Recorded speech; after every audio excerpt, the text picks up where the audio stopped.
Salut les petits farfadets, j'espère que vous allez bien, c'est bientôt l'été, bientôt les festivals de musique, donc on va faire le point ensemble sur ce qu'il ne faut surtout pas oublier quand on part en festival.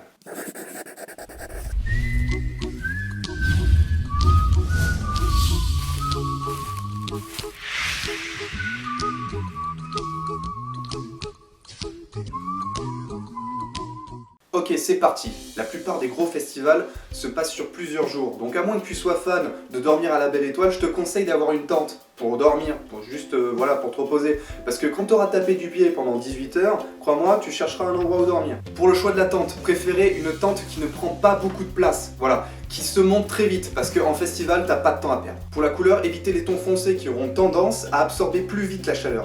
Oui, parce que quand t'es 25 000 festivaliers, crois-moi que t'as pas l'occasion forcément de planter ta tente à un endroit où il n'y a pas de soleil. Donc concrètement, ta tente à 8h du matin, ça peut très vite devenir un four thermostat 7, je te le dis. Enfin, si tu souhaites, tu peux la customiser, la rendre plus cool, la rendre plus stylée, quoi, lui apporter du cachet. Ça t'évitera à 4h du matin, quand t'es bien, de la confondre avec celle du voisin ou celle de la voisine. Et quand tu te réveilles le matin à poil à côté d'un inconnu, true story.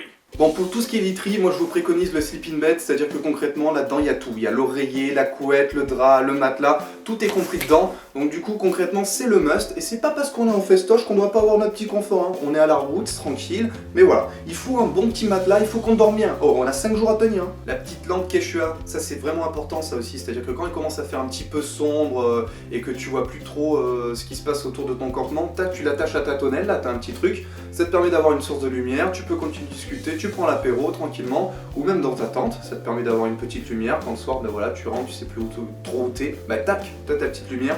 Voilà, franchement je vous la conseille, c'est vraiment bien, en plus ça prend pas de place et c'est parfait quoi. Une corde, ça c'est vraiment important, c'est-à-dire que concrètement tu peux faire n'importe quoi avec une corde. Tu peux étendre ton linge mouillé, étendre une toile pour protéger du soleil. Qu'est-ce que tu peux faire d'autre? Tu peux attacher un hamac, voilà, c'est-à-dire que c'est juste parfait une corde. Bon, sinon tu peux toujours t'en servir pour accrocher quelqu'un à un arbre, voilà, un mec qui t'a fait un peu chier, ou je sais pas, tu l'attaches par les pieds, voilà, ça a plein d'utilités, je vous le dis, c'est parfait. Alors petit accessoire que j'aime bien aussi, c'est la poche d'eau. Voilà, concrètement ça c'est génial, ça te permet d'avoir de l'eau en abondance quand tu es en festoche. Ça te permet aussi d'avoir un bon réservoir d'alcool. Voilà, concrètement tu peux mettre ce que tu veux dedans, vodka, whisky coca, gin tonic, je sais pas, pastis, c'est possible, tout est réalisable, tu peux mettre tout ce que tu veux dedans, mais dernière utilisation, tu peux aussi t'en servir comme douche solaire. Donc concrètement tu l'attaches quelque part, tac, et ça te permet d'avoir de l'eau, voilà, tu mets de l'eau dedans et ça te permet de te doucher parce que des fois il faut dire que dans les festoches, soit il n'y a pas de douche, soit il y en a, mais il y a une queue monstrueuse quoi. Donc voilà, ça peut servir de douche de secours si je puis dire. Bon par contre essaie d'aller te laver quand même au bout de 2 jours parce que ça c'est moyen quoi. Hyper important, toujours avoir un sac à dos sur soi. Voilà, tu prends un petit sac à dos pas trop volumineux, un truc qui te permet de mettre quelques trucs dedans. Ça t'évitera à toi et tes potes de faire un aller-retour à ta tente. Alors, si tant est que tu sois à côté du festival, c'est pas trop grave. Mais par contre, si tu as une demi-heure, que tu es au camping C ou D, je parle du Tour Festival pour ceux qui connaissent, et que tu dois te taper une demi-heure de marche pour aller chercher un truc, crois-moi, t'as les crocs, t'es comme ça. Donc concrètement, qu'est-ce que tu mets dans le sac à dos? Déjà, tu mets de la crème solaire, comme ça c'est fait. Tu mets de l'eau, parce que ça c'est important, ça, l'eau. Faut toujours avoir de l'eau sur soi, c'est important l'eau. Après avoir mis l'eau, tu mets des bouchons, voilà, donc des bouchons de bouteilles, voilà. C'est tout con, mais des fois dans les festivals, on va te donner des bouteilles d'eau, mais on va pas te donner les bouchons. Donc du coup tu vas te sentir niqué, tout simplement. Bah ouais, tu vas te retrouver avec une bouteille d'eau dans les mains, comme ça, comme un connard. Et puis t'auras pas de quoi boucher la bouteille d'eau. Tac, tu le caches dans une de tes poches, comme ça, quand il te fout, il ne voit pas. Et hop, tu peux reboucher tes bouteilles. D'ailleurs, j'ai jamais compris pourquoi on nous en est les bouteilles, si jamais vous le savez. Mettez-le-moi en commentaire s'il vous plaît, comme ça m'aidera un peu à comprendre ce stratagème là. Tu peux mettre ta caméra dans ton sac si comme moi t'aimes bien filmer les gens perchés. Tes chewing-gums si tu pues de la gueule et si comme moi t'es souvent perché. T'es sûr que ça passe ça? Tu peux mettre tes clopes aussi, comme ça tu les as avec toi. N'oublie pas les briquets. Alors je dis les briquets, pourquoi les briquets? Parce qu'en festival, le truc qui disparaît le plus vite, c'est les briquets. Donc concrètement, t'en mets un dans chaque poche, voilà, poche intérieure, poche extérieure. Tu mets un peu de partout. Donc t'en mets 1, 2, 3, 4, 5, 6, 7. Putain, moi-même je savais pas que j'avais autant de briquets quoi, Fada. Un pull fin. Pourquoi? Parce que c'est super important un pull fin. Concrètement, ça prend pas de place, tu le mets dans ton sac, ça ajoute un petit côté moelleux. Quand t'es fatigué, que t'es sous un arbre et tu te reposes un peu ou que t'es à côté de 40 kg de son, eh ben tu te cales, tranquille, crois-moi, tu dors bien. Enfin, ça dépend où tu te calmes. Mais concrètement, voilà, c'est super. Et puis le soir, quand tu commences un peu à avoir froid, parce que voilà, la nuit tombe et que le soleil n'est plus au rendez-vous, n'est-ce pas, tu le mets tranquille, voilà. Ça te permet de pas être malade, voilà, de 1, donc concrètement d'être bien.